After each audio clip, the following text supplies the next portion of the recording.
We all enjoyed watching cartoons like Peppa Pig and Ben and Holly's Little Kingdom, but how are they related? From Santa's double life to Madame Gazelle's secret musical career. These new Easter eggs prove that the Little Kingdom is not just a guest in Peppa's world, it lives there. Today we are unearthing 3 more hidden encounters of Peppa with Ben and Holly. Did you think Christmas in Peppa's world was just Christmas trees and tinsel? It's not like that. Hidden right in this festive chaos is one of the biggest crossovers. In the episode Peppa's Christmas, she and George send letters to Santa, choose a monstrously huge Christmas tree, and go to bed. And the real surprise comes later, when Santa appears. Look carefully, there are Christmas cards hanging on the ceiling above it, and on one of them is Ben Elf, but not the Ben you're used to. This one is wearing a purple hat and a green shirt. This is the pilot version of Ben from the early days of Ben and Holly, and that's where it gets really interesting, because Santa from Peppa is not the only one. Ben and Holly also has its own Christmas grandfather, and if you put them side by side, it's impossible not to notice the similarity. It's clearly the same character, except for one small detail. In Ben and Holly, he looks younger and slimmer. It's like Santa at the beginning of his career. Redbeard, the elf pirate from Ben and Holly, has officially dropped anchor at Peppa Pig. If you've seen him,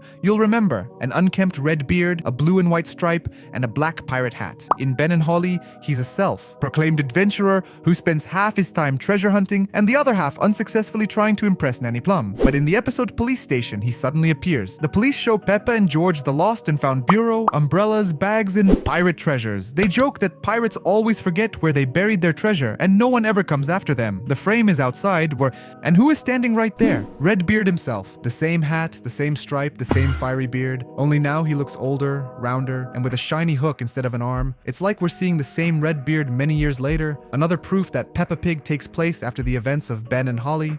We've already seen how Ben and Holly made their way into Peppa's world through books, but this time they got right into a bedtime story. In the episode Bedtime Story, Daddy Pig sits down to read to Peppa and George before going to bed. Everything is normal until you take a closer look at the book in his hands. Right on the centerfold, clearly Ben and Holly. Colorful with fairies, wings, and their familiar pointed caps. And when Daddy Pig closes the book, there's a castle on the back cover, just like the castle of a small kingdom on a hill surrounded by clouds. Daddy Pig is not just reading a fairy tale, he literally retells events from the world of Ben and Holly. So here they are, 3 hidden encounters of Ben and Holly inside Peppa Pig. Santa with a double past, the Redbeard who grew old is a bedtime story where elves and fairies live. All these are not just Easter eggs, it's practically one giant universe full of winks, hints, and inside jokes from the creators. Which crossover do you find the most convincing? Write in the comments.